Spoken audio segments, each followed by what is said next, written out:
ഹരി ഓം. എല്ലാ സജ്ജനങ്ങൾക്കും സസ്നേഹ പ്രണാമം. കൃഷ്ണമന്റെ ലളിത സഹസ്രനാമ പഠന ക്ലാസ്സിലേക്ക് ഏവരെയും സഹർഷം സ്വാഗതം ചെയ്യുന്നു. നമ്മളുടെ ക്ലാസ് നയിക്കുന്നത് നമ്മളുടെ ഏറ്റവും പ്രിയങ്കരനായ ശ്രീ ശ്രീനിവാസൻ പന്തലിങ്കിലാണ്.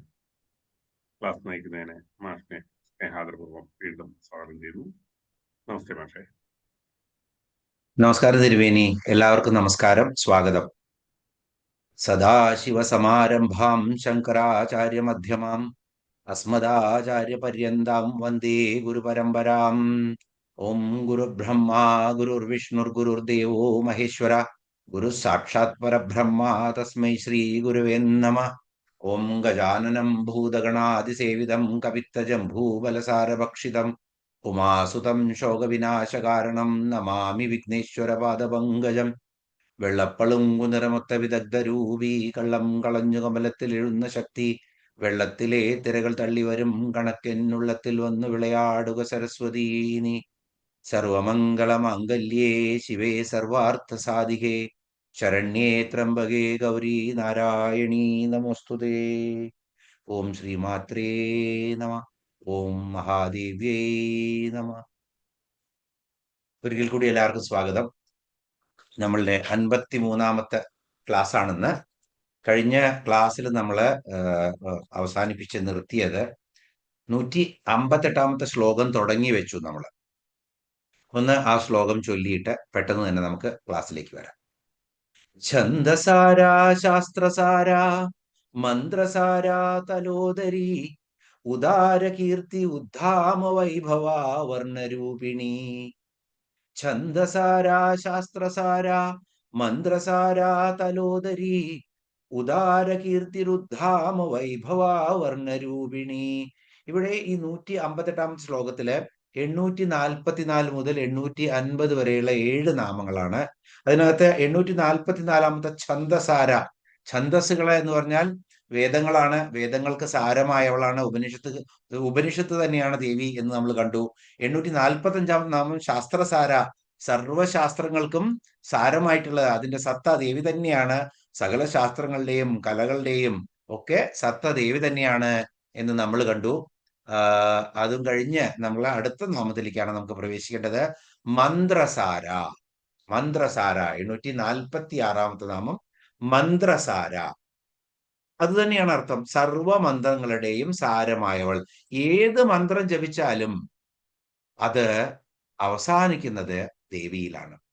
നമ്മള് വിഷ്ണുവിന് ജപിച്ചാലും ശിവന് ജപിച്ചാലും ശക്തിക്ക് ജപിച്ചാലും ഏത് മന്ത്രങ്ങൾ ജപിച്ചാലും സരസ്വതിക്ക് ജപിച്ചാലും ആ പരബ്രഹ്മസ്വരൂപിണിയായിട്ടുള്ള അമ്മയിലാണ് എല്ലാ നാമങ്ങളും ചെന്ന് അവസാനിക്കുന്നത്. അപ്പോ എല്ലാ മന്ത്രങ്ങൾക്കും സാരഭൂതയാണ് ദേവി, വേറെ ഒന്നുമില്ല. അപ്പോ ശരിക്കും എല്ലാ മന്ത്രങ്ങളും എന്തായാലും ഏതേത് ദേവതകളെ കുറിക്കുന്നു എന്നൊക്കെ പറയും, എന്നിട്ടാണ് കീർത്തിക്കുക. ആ കീർത്തനം ഏതാണെങ്കിലും അത് ദേവീപരമാണ്. അത് കാരണം ദേവി ആരാണ്? മന്ത്രസ്വരൂപിണിയാണ് ദേവി. നമ്മള് ഗായത്രി മന്ത്രത്തെ കുറിച്ച് കേട്ടു. അതുപോലെ തന്നെ നമ്മള് ഷോഡശാക്ഷരി മന്ത്രത്തെ കുറിച്ച് കേട്ടു. അതുപോലെ പഞ്ചദശി മന്ത്രത്തെ കുറിച്ച് കേട്ടു. ദേവിയുടെ ശരീരം തന്നെയാണ് പഞ്ചദശാക്ഷരി മന്ത്രം എന്നൊക്കെ നമ്മള് വളരെ കൃത്യമായിട്ട് അറിഞ്ഞു. അപ്പോ സർവമന്ത്രസ്വരൂപിണി എന്ന് പറഞ്ഞാൽ ആ നാമം, മന്ത്രസാര എന്ന നാമം ഓർക്കുമ്പോ ആ നാമം ഓർക്കുക, സർവമന്ത്രസ്വരൂപിണി എന്നുള്ളത്. ദേവി തന്നെ സർവമന്ത്രങ്ങളും ദേവിയാണ്. അപ്പം ആ മന്ത്രത്തിന്റെ ഒക്കെ സാരവും ദേവി തന്നെയാണ്. അതുകൊണ്ട് ദേവിയുടെ നാമം മന്ത്രസാര എന്ന്. ഇനി അടുത്ത നാമം തലോദരി. 847-ാമത്തെ നാമം തലോദരി. എന്താ ഈ തലോദരി എന്ന് പറഞ്ഞ? ഓം തലോദരി നമ എന്നാണ് പറയേണ്ടത് അവിടെ. ദേവിയെ നമ്മൾ പുഷ്പാർച്ചന ചെയ്യാൻ വേണ്ടി ഓരോ നാമങ്ങളും കൊണ്ട് സ്തുതിക്കുമ്പോൾ ഓം തലോദരി നമ. അപ്പൊ ഈ തലോദരി എന്ന് പറഞ്ഞു കഴിഞ്ഞാൽ ഇപ്പൊ തലം ഉദരായി മാറിയോ? തല എന്ന് പറഞ്ഞു കഴിഞ്ഞാൽ ഉദരവും തലയൊക്കെ ഒന്നാണോ? അങ്ങനെയൊന്നും സംശയം വേണ്ട. തലം എന്ന് പറഞ്ഞാൽ ഇവിടെ കരതലമാണ്. കരതലത്തെയാണ് തലം എന്ന് പറയുന്നത്. അപ്പൊ കരതലത്തിന്റെ അത്രയും മാത്രം ഉദരമുള്ളവൾ ദേവിയുടെ സ്ഥൂല രൂപവർണ്ണനയാണ് ഇവിടെ തലോദരി. ശരിക്കും ഒരു തലത്തിന്റെ ഒരു കൈപ്പത്തിന്റെ അത്രയാണ് ദേവിയുടെ വയറുള്ളൂ എന്നർത്ഥം. ദേവിയുടെ രൂപഭംഗി നമ്മൾ ഗംഭീരമായിട്ട് കണ്ടതാണ്. ആദ്യം അല്ലെ? അപ്പോഴും പറഞ്ഞതായിരുന്നു ഇങ്ങനെ സ്തനഭാര ദളൻ മധ്യ പട്ടപന്ത വലിത്രയാന്ന്. വലിയ ഈ ബ്രഹ്മാണ്ടത്തിലെ ചരാചരങ്ങൾക്ക് മുഴുവൻ പോഷണം കൊടുത്ത് പരിപോഷിപ്പിക്കാനുള്ള അത്രയും വലിയ സ്ഥലങ്ങളാണ് ദേവിയുടെ. ആ സ്ഥലങ്ങളെ താങ്ങി നിർത്താൻ ദേവിയുടെ അരക്കെട്ടിന് പറ്റുന്നില്ല. അത്രയും കൃശഗാത്രിയാണ്. ഇതൊക്കെ സാമുദ്രിക ശാസ്ത്രത്തിലെ ഭംഗിയാണ്. കൃശമായിട്ടുള്ള ഉദരം, അതുപോലെ തന്നെ പിന്നെ സ്ഥൂലമായിട്ടുള്ള സ്ഥലങ്ങള്, ഇതൊക്കെ വളരെ നിതംബം, ഇതൊക്കെ വളരെ ഗംഭീരമായിട്ട് സാമുദ്രിക ശാസ്ത്രത്തില് സൗന്ദര്യത്തിന്റെ ലക്ഷണങ്ങൾ പറയുന്നുണ്ട്. സാമുദ്രിക ശാസ്ത്രം അതിലൊന്നാണ്. അപ്പോ ഇവിടെ ദേവിയുടെ ഉദരം ഒരു കരതലത്തിന്റെ അത്രയേ ഉള്ളൂ എന്ന് പറഞ്ഞാൽ ദേവി അത്രയും കൃശഗാത്രിയാണ്. ആ ദേവിയെ കാണാൻ നല്ല നല്ല ഭംഗിയാണ്. വളരെ കൃശമായിട്ടുള്ള ഉദരമുള്ളവളാണ്. അങ്ങനെയുള്ള ദേവി വളരെ എന്താ പറയാ, ഒരു പിടി എന്ന് പറഞ്ഞു കഴിഞ്ഞാൽ ഒന്ന് പിടിച്ചാൽ ഒരു ചാൺ എന്നൊക്കെ പറയില്ലേ, അതുപോലത്തെ ഉദരമാണ് ദേവിയുടെ. അതുപോലെ ഇനി മറ്റൊരു തരത്തിൽ ഇതിനെ നമ്മള് കഴിഞ്ഞ മന്ത്രസാര എന്നായിരുന്നു. അതിന്റെ കൂടെ ആ എന്ന് കൂട്ടിയെടുത്തു എന്ന് കരുതുക. മന്ത്രസാര അതലോദരി എന്നെടുത്തു എന്ന് കരുതുക. അതലോദരി. അപ്പൊ അതലം എന്ന് പറഞ്ഞാൽ നമുക്കറിയാം 14 ലോകങ്ങളിൽ ഒരു ലോകമാണ് അതലം. അതലം, സുതലം, വിതലം എന്നൊക്കെ പറഞ്ഞിട്ട് 14 ലോകങ്ങളുണ്ട്. അപ്പോ ആറ് ലോകം താഴത്തും 6 ലോകം മുകളിലും പിന്നെ ഭൂമിയും ഒക്കെ പാടിക്കൂടി കൂട്ടിയിട്ട് 14 ലോകങ്ങളുണ്ട്. സ്വർഗവും ഒക്കെ കൂട്ടിയിട്ട്. അപ്പൊ 14 ലോകങ്ങളില് അതലം, ആ അതല ഉദരി. അപ്പൊ ദേവിയുടെ ഉദരത്തിലാണ് ദേവിയുടെ എല്ലാ ലോകങ്ങളും ഇരിക്കുന്നതെന്നാണ് സങ്കല്പം. ദേവിയുടെ ഉദരത്തിലാണ്. അപ്പൊ ഈ ഒരു കരത്തിന്റെ അത്രയും വലിപ്പമുള്ള ദേവിയുടെ ഉദരത്തിലാണ് ഈ 14 ലോകങ്ങളും ഇരിക്കുന്നത്. അതിൽ ഒരു ലോകമായിട്ടുള്ള അതലം ആ ദേവിയുടെ ഉദരത്തിൽ തന്നെയാണ് എന്ന് പറയുന്ന തരത്തിൽ നമുക്ക് എടുക്കാം. പക്ഷെ ഇവിടെ സ്ഥൂല ശരീര വർണ്ണനയായിട്ടാണ് ദേവിയുടെ എടുക്കുന്നത്. തലോദരി എന്ന് പറഞ്ഞാൽ ദേവിയുടെ ആ സൗന്ദര്യത്തെ കുറിക്കുന്നതാണ് ഇത്. വളരെ സ്ഥൂലമായിട്ട് വളരെ ചെറിയതായിട്ടുള്ള കൃശമായിട്ടുള്ള ഉദരത്തോടു കൂടിയവൾ ദേവി. ഇനി 848 നാമം ഉദാരകീർത്തി. ഉദാരകീർത്തി. ഉദാരകീർത്തി എന്ന് പറഞ്ഞാൽ ഉദാരമായ കീർത്തിയുള്ളവൾ. ഉദാരം എന്ന് പറഞ്ഞാൽ എന്തൊക്കെയാണ്? ഉത്കൃഷ്ടം, ശ്രേഷ്ഠം, മഹത്തരം, ഒരുപാട് അർത്ഥങ്ങളുണ്ട്. അപ്പോ ഉദാരമായ കീർത്തി ഉണ്ട് ദേവിക്ക്. ദേവിയുടെ കീർത്തിക്ക് ഇനി ഒന്നും പറയേണ്ട ആവശ്യമില്ല. വശിന്യാദി ദേവതകള് നമുക്ക് വേണ്ടിയിട്ടാണ് ദേവിയുടെ ഈ 1000 നാമങ്ങൾ എഴുതിയിട്ട് കീർത്തിച്ചത്. ദേവി പറഞ്ഞു, പിന്നെ എല്ലാവർക്കും, മനുഷ്യർക്കും അതുപോലെ ദേവന്മാർക്കും ഒക്കെ പ്രകീർത്തിക്കാൻ വേണ്ടിയിട്ട് 1000 നാമങ്ങൾ പറയൂ എന്ന് പറഞ്ഞപ്പോ ദേവിയുടെ സദസ്സിൽ വെച്ചിട്ട് തന്നെ വശിന്യാദി വാഗ്ദേവതകളാണ് അവര്, സാക്ഷാൽ സരസ്വതികളാണ്. അവര് ദേവിയെ കീർത്തിച്ചതാണ്. ആ കീർത്തനമാണ് ഇപ്പൊ നമ്മൾ പാടിക്കൊണ്ടിരിക്കുന്നത്, അല്ലെങ്കിൽ നമ്മൾ അറിഞ്ഞുകൊണ്ടിരിക്കുന്നത്. ഇപ്പൊ ശരിക്കും എല്ലാവരും ദേവിക്ക് വേറെ കീർത്തിയുടെ ഒന്നും ആവശ്യമില്ല. എന്നാലും ഇങ്ങനെയൊക്കെയാണെങ്കിലും ഏറ്റവും ഉത്കൃഷ്ടമായിട്ടുള്ള കീർത്തിയാണ് ദേവിയുടെ, ഏറ്റവും ശ്രേഷ്ഠമായിട്ടുള്ള കീർത്തിയാണ് ദേവിയുടെ, മഹത്തരമായിട്ടുള്ള കീർത്തിയാണ് ദേവിയുടെ. ഇനി ദേവിക്ക് കീർത്തിയുടെ ദേവിയെ പ്രകീർത്തിക്കുന്ന ഭക്തൻ ഏത് മന്ത്രം കൊണ്ടും ഏത് നാമജപം കൊണ്ടും അതുപോലെ തന്നെ ഏത് ഗ്രന്ഥം വായിച്ചും ദേവിയെ പ്രകീർത്തിക്കുന്ന ഭക്തന് എന്താ ചെയ്യുന്ന ദേവി? മംഗളം കൊടുക്കുന്നു. സകല അമംഗളങ്ങളും നശിപ്പിച്ച് കീർത്തി വർദ്ധിപ്പിക്കുന്നു. അപ്പൊ അവിടെയും ദേവിയുടെ കീർത്തി ഗാനം ചെയ്യുന്ന, ചൊല്ലുന്ന, വായിക്കുന്ന, പ്രകീർത്തിക്കുന്ന ഭക്തന് ദേവി എങ്ങനെയായി മാറും? ഉദാരകീർത്തിയായി മാറും. വളരെ ശ്രേഷ്ഠമായിട്ടുള്ള കീർത്തി കൊടുക്കും എന്നുള്ള അർത്ഥത്തിൽ ഇവിടെ എടുക്കാം. അപ്പോ ദേവി ഉദാരകീർത്തിയാണ്. ദേവിയെ കീർത്തിക്കുന്ന ഭക്തന് ഉദാരമായിട്ടുള്ള ശ്രേഷ്ഠമായിട്ടുള്ള കീർത്തി ലഭിക്കും എന്നുള്ള സൂചനയാണ് ഈ 848 നാമത്തിൽ നമുക്ക് തരുന്നത്. ഓം ഉദാരകീർത്തിയേ നമ. 849 നാമം ഉദ്ധാമ വൈഭവ. ഉദ്ധാമ വൈഭവ. ഇപ്പൊ ഇവിടെ എങ്ങനെ വായിക്കുന്നത്? ഉദാരകീർത്തിരുദ്ധാമ വൈഭവ എന്ന് ഒരുമിച്ച് വായിക്കും. പക്ഷെ അവിടെ വായിക്കുമ്പോൾ മനസ്സിലാക്കണം, ഉദാരകീർത്തി ഹി ഉദ്ധാമ വൈഭവ. നമ്മൾ ഉദാരകീർത്തിർ ഉദ്ധാമ വൈഭവ എന്നും പറയും ഇടയ്ക്ക് വിസർഗം വന്നു കഴിഞ്ഞാൽ പ്രൊനൗൺസ് ചെയ്യുമ്പോൾ. അപ്പോ ഉദാരകീർത്തി ഹി ഉദ്ധാമ വൈഭവ. അപ്പൊ ഉദാരകീർത്തി ഉദ്ധാമ വൈഭവ എന്ന് മനസ്സിലാക്കണം അവിടെ വായിക്കുമ്പോൾ. ഉദ്ധാമം എന്ന് പറഞ്ഞാൽ എന്താണ്?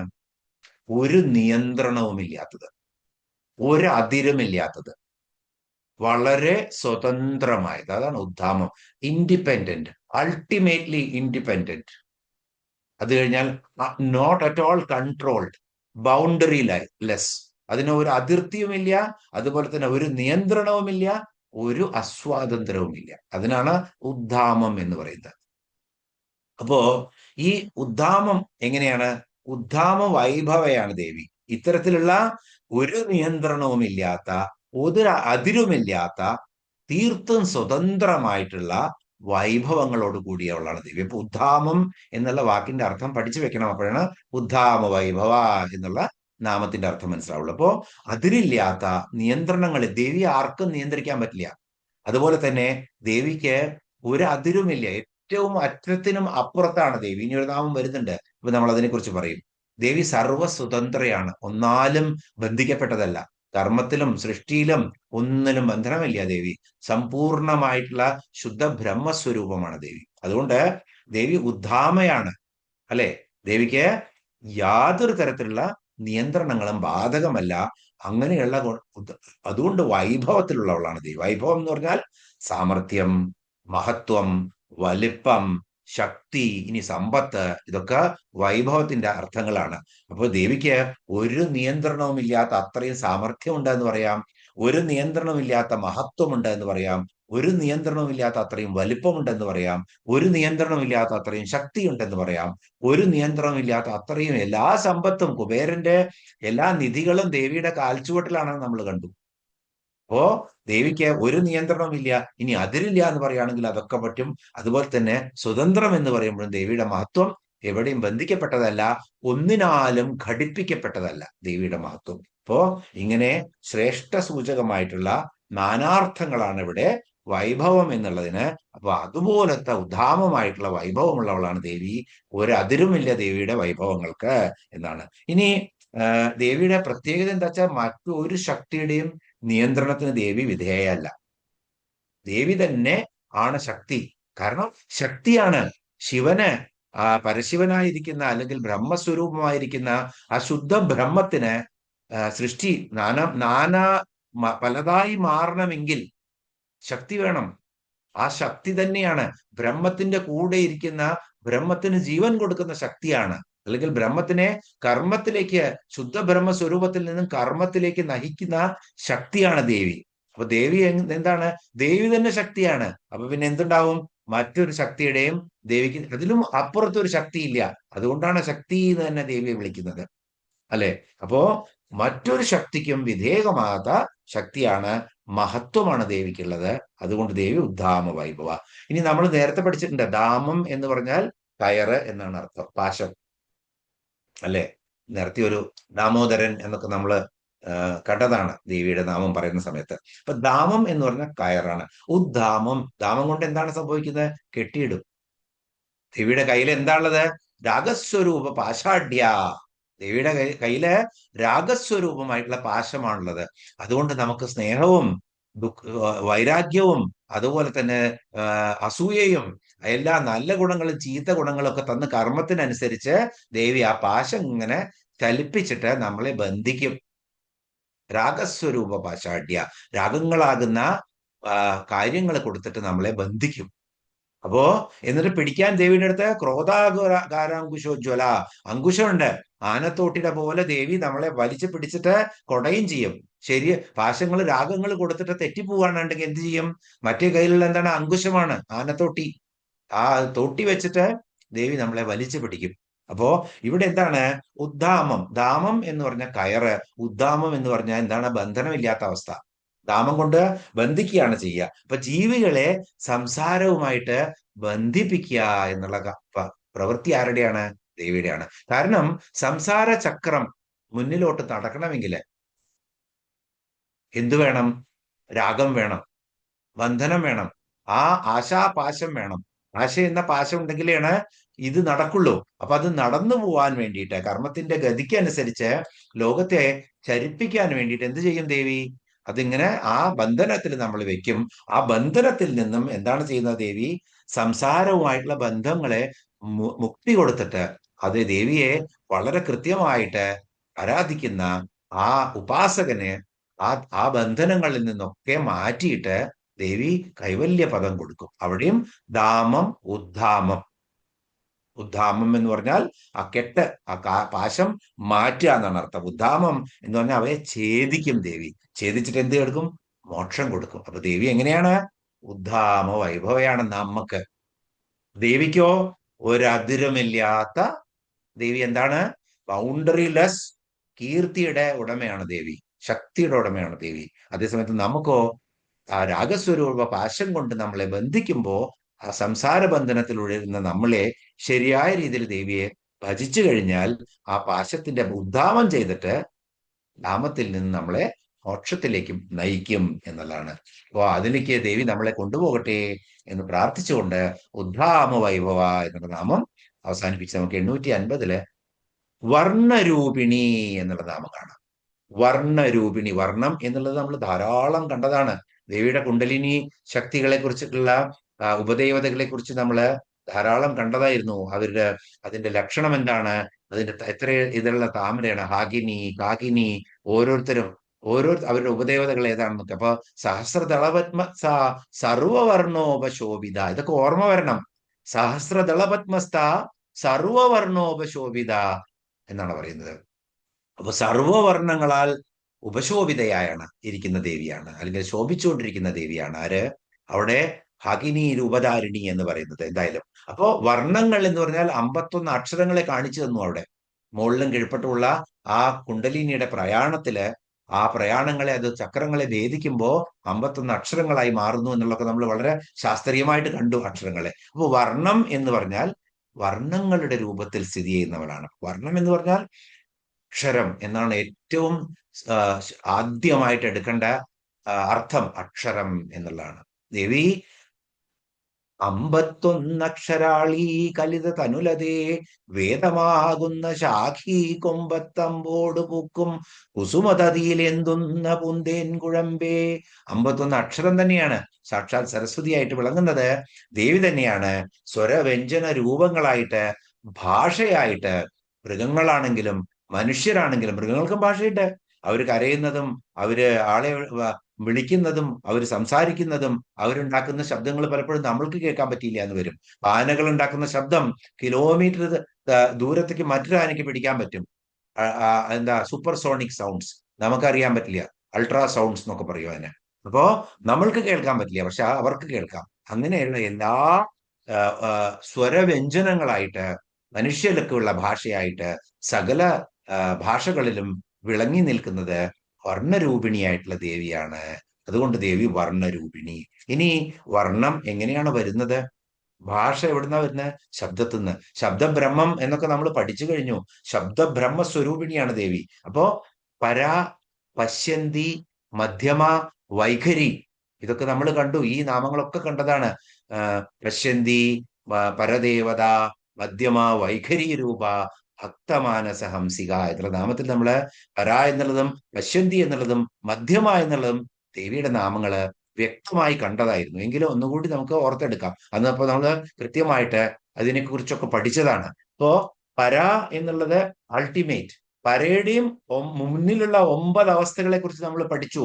അതിനകത്തെ ഏറ്റവും ചെറിയ യൂണിറ്റ് ആണ് മനോന്മനി എന്നുള്ള ദേവിയുടെ നാമം പഠിച്ചപ്പോ നമ്മൾ കാണിച്ചു തന്നത്. അപ്പൊ പര എന്ന് പറഞ്ഞാൽ നമ്മളുടെ ശബ്ദം ഉറവിടം എവിടെയാണോ ശബ്ദത്തിന്റെ, ഒരു വാക്ക് പുറപ്പെടുവിക്കാൻ വേണ്ടിയിട്ട് നമ്മുടെ ഹൃദയത്തില് അല്ലെങ്കിൽ നമ്മുടെ മനസ്സില് അങ്കുരിക്കുന്ന സമയത്ത് ഉണ്ടാവുന്നതാണ് പര. അപ്പൊ ഇത് പര എന്നുള്ളതിന്റെ അർത്ഥം ഇതൊന്നുമല്ല. ശബ്ദബ്രഹ്മത്തിനെ സൂചിപ്പിക്കുമ്പോൾ പര എന്ന് പറയുന്നത് ആ വാക്ക് എവിടുന്ന് ഒറിജിനേറ്റ് ചെയ്യാൻ തുടങ്ങിയോ അത് മുതൽ നമുക്ക് ആ വാക്കിനെ ട്രേസ് ചെയ്യാൻ പറ്റും. ആ ശബ്ദത്തെ ശരിക്കും അതിലും 9 തലങ്ങളിൽ താഴെയാണ് ശബ്ദം വരുന്നത്. ആ തലങ്ങളൊന്നും നമ്മൾക്ക്, അത് ജ്ഞാനിക്കാണ് അറിയാൻ പറ്റുള്ളൂ, നമുക്കൊന്നും അറിയാൻ പറ്റില്ല. അപ്പോ പര എന്നുള്ള ആ അവസ്ഥ, ആ ഒരു വാക്ക് ഉണ്ടാക്കാൻ വേണ്ടി നമ്മുടെ മനസ്സ്, ഇപ്പൊ ഒരു വിത്താണെങ്കിൽ പര എന്ന് പറഞ്ഞ അവസ്ഥ എന്തായിരിക്കും? ആ വിത്തിനകത്തുള്ള ബീജം, ആ ബീജം മുളയ്ക്കാൻ തുടങ്ങിയിട്ടില്ല, അത് ഉണങ്ങിയിരിക്കുകയാണെങ്കിൽ അതിന് പര എന്ന് പറയില്ല. ആ ഉണങ്ങിയിരിക്കുന്ന ബീജത്തിന് കുറച്ച് വെള്ളം കിട്ടുമ്പോ വീർത്തിട്ടില്ല അത്, പക്ഷെ അത് വീർക്കും മുളയ്ക്കാൻ വേണ്ടിയിട്ട്.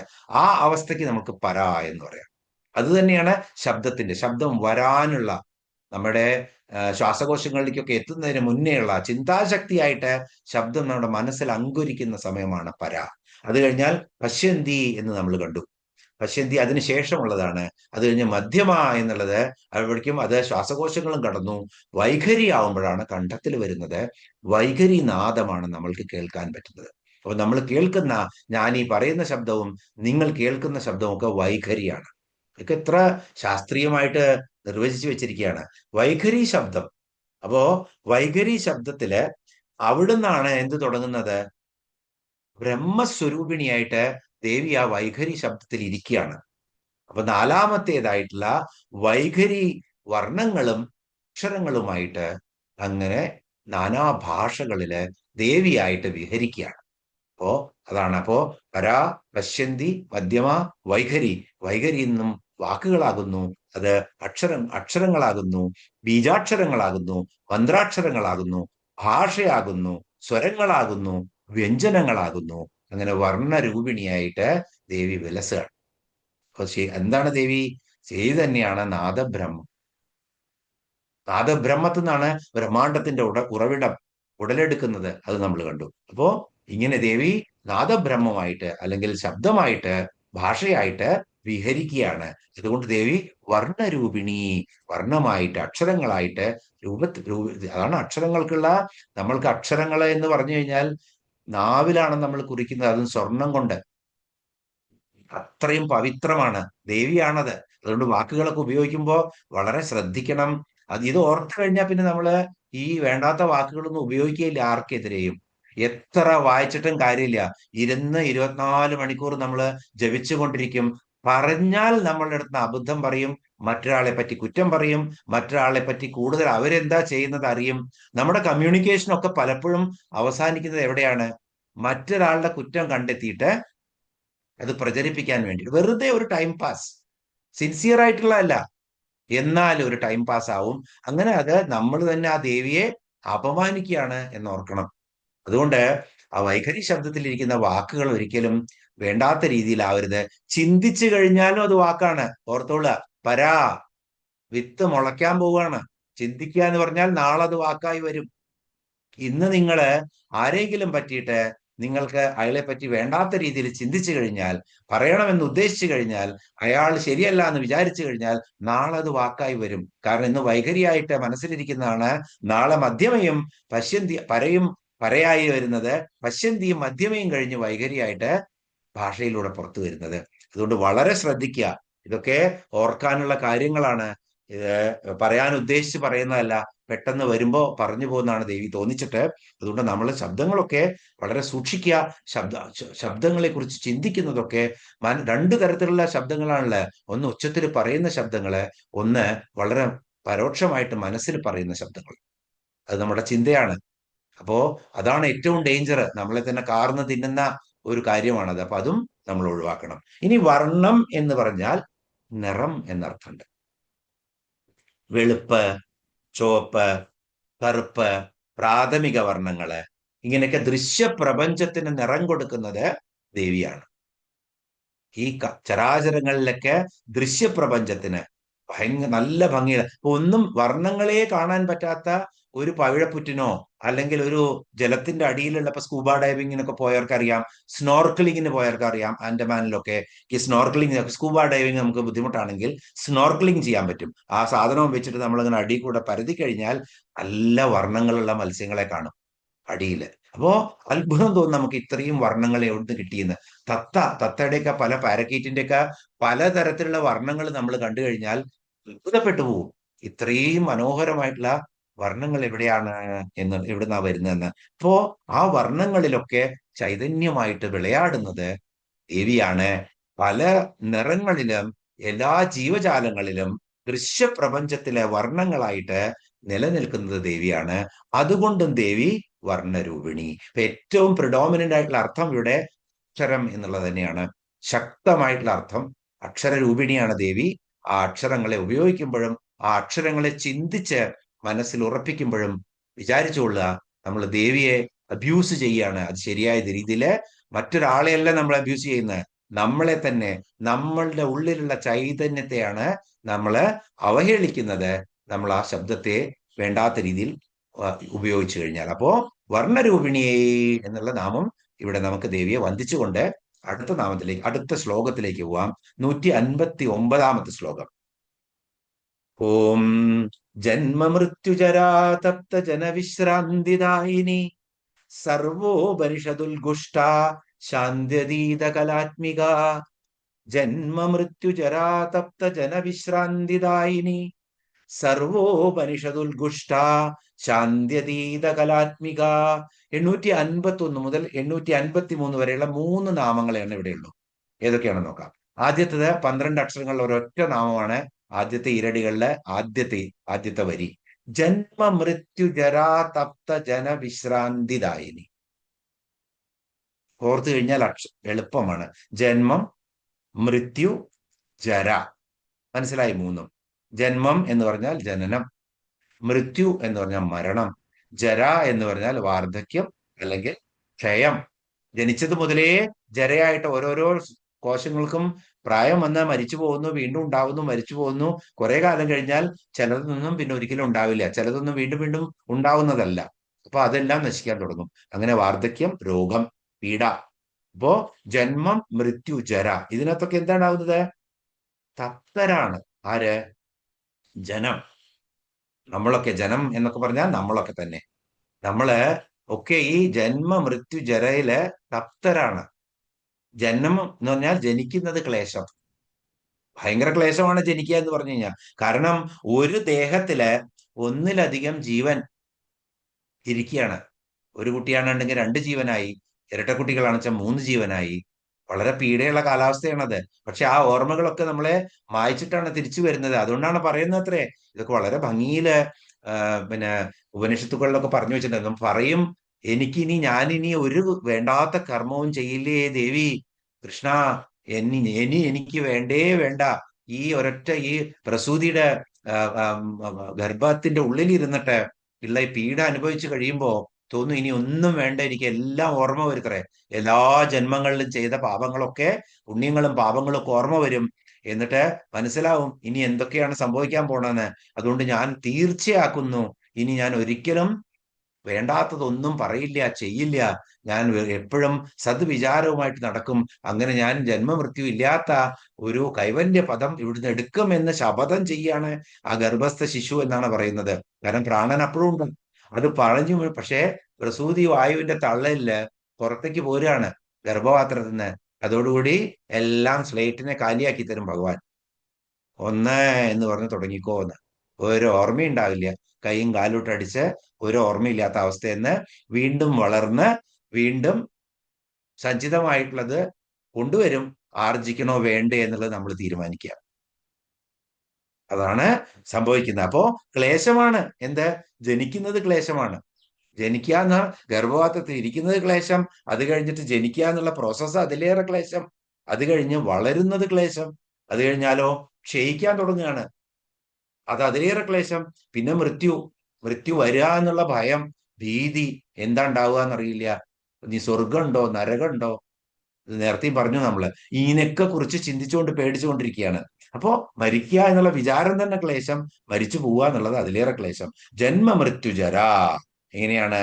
ഇപ്പോ പുനരഭിജനനം പുനരഭിമരണം പുനരഭിജനനീ ജഡരേ ശയനം ഇഹ സംസാരേ ബഹുദുസ്താരേ കൃപയാ പാരേ പാഹി മുരാരേ ഭജഗോവിന്ദം. എന്താ പറയുന്നത്?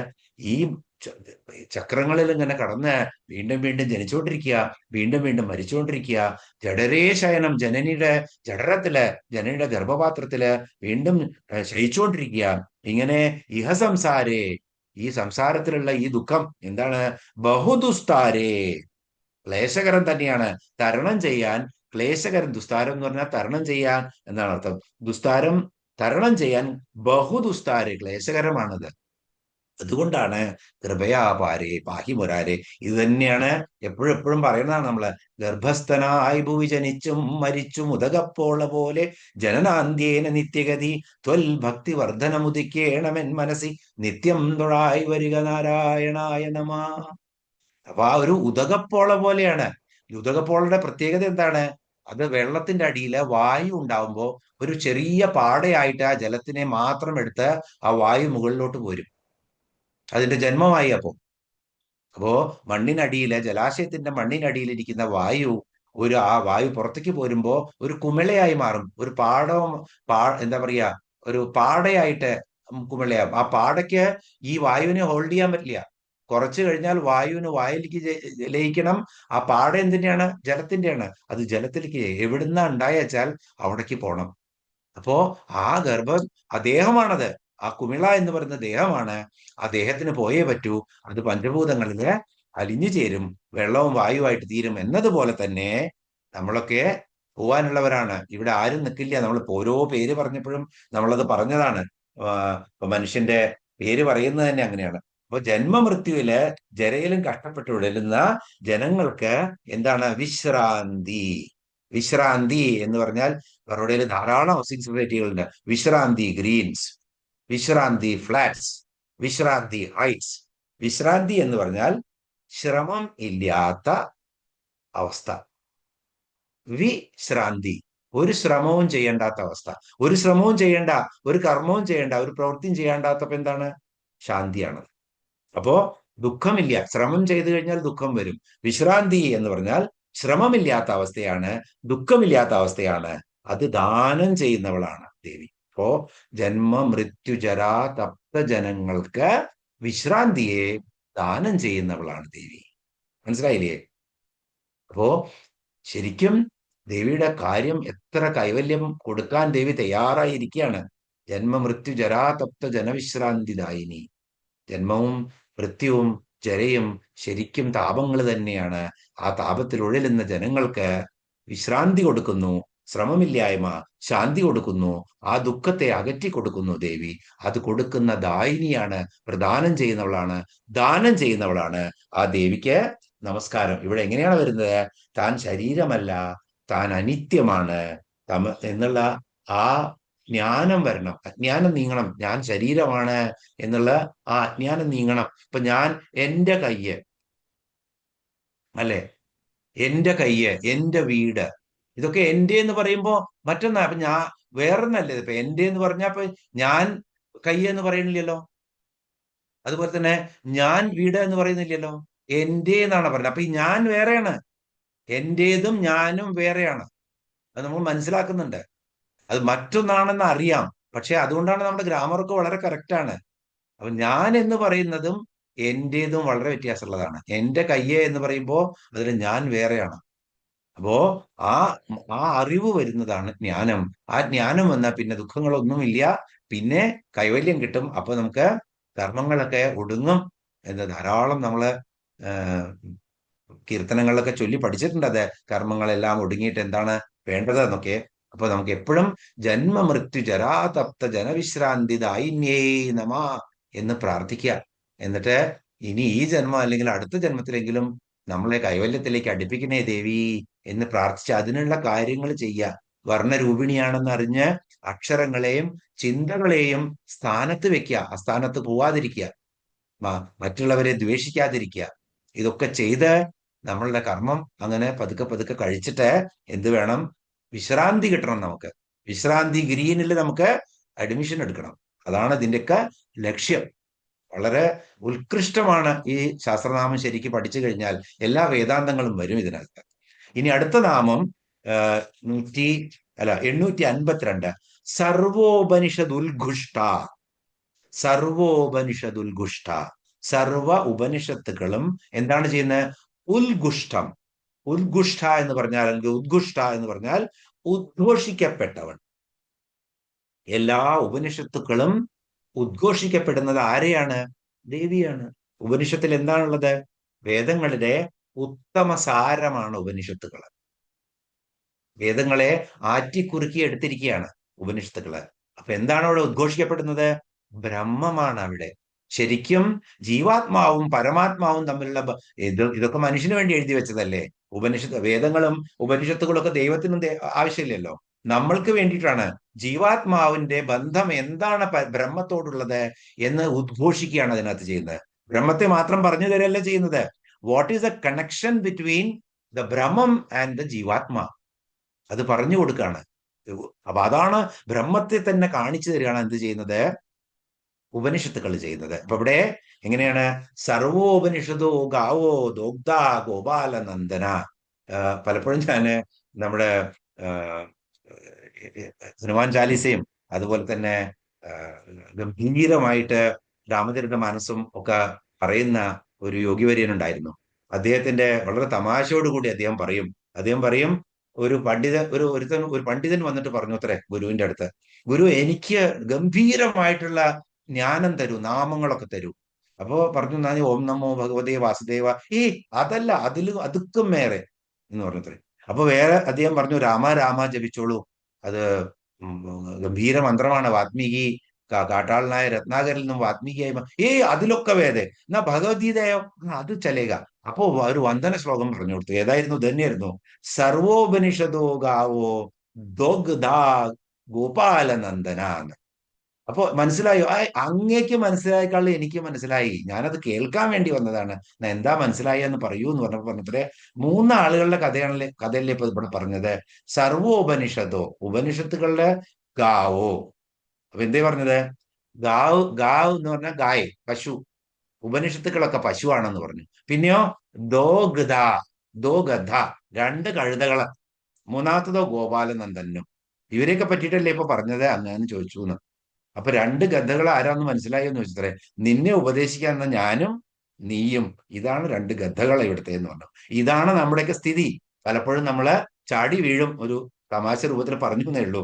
സർവോപനിഷതോ ഗാവോ ദുഗ്ധ ഗോപാലനന്ദന, കറന്നെടുത്തു വെച്ചിരിക്കുകയാണ് ആ ഉപനിഷത്തുകളിലേക്ക്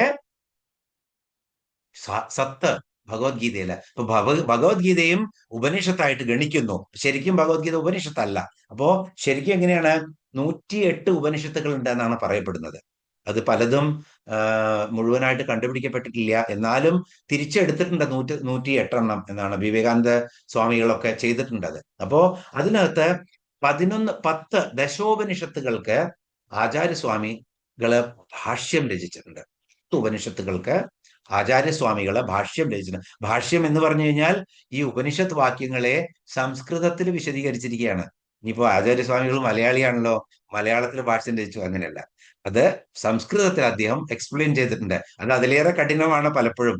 അപ്പോ അതിനകത്ത് ഈശാവാസ്യം വളരെ എളുപ്പമാണ് മനസ്സിലാക്കാൻ എന്ന് പറയുന്നുണ്ട്. എന്നാലും ഈ 10 ഉപനിഷത്തുകള് കൂടാതെ ഒരു ശ്വേതാശ്വേതരോ ഉപനിഷത്ത് എന്ന് പറഞ്ഞിട്ട് 11ാമത്തെ ഒരു ഉപനിഷത്തിനും ആചാര്യസ്വാമികൾ തന്നെയാണ് ഭാഷ്യം രചിച്ചത് എന്ന് പറയപ്പെടുന്നു. അങ്ങനെ 10+1 11 ഉപനിഷത്തുകള് പ്രോമിനന്റ് ആയിട്ടുണ്ട്.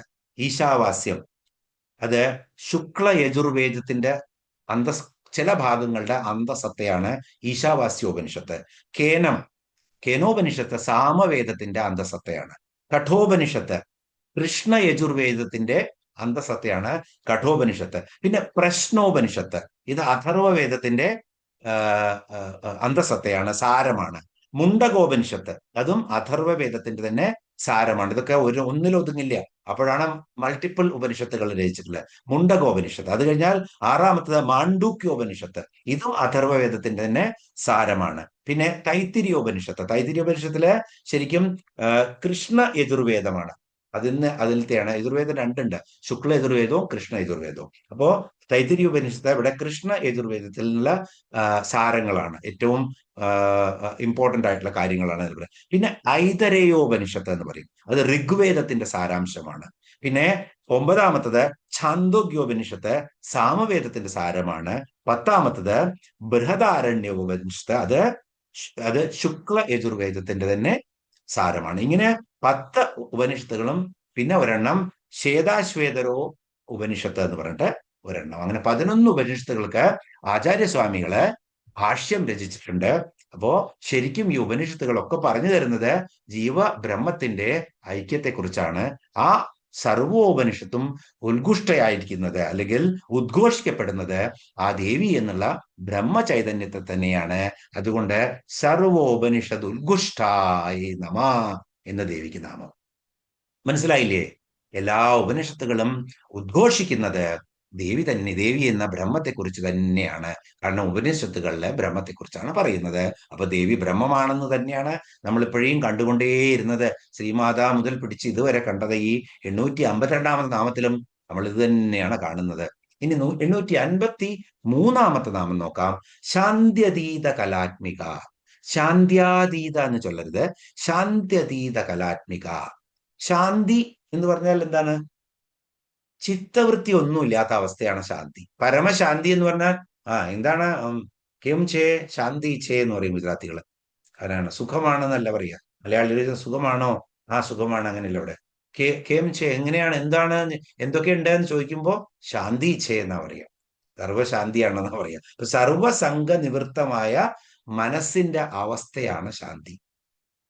അതെപ്പോഴാണ്ടാവുക?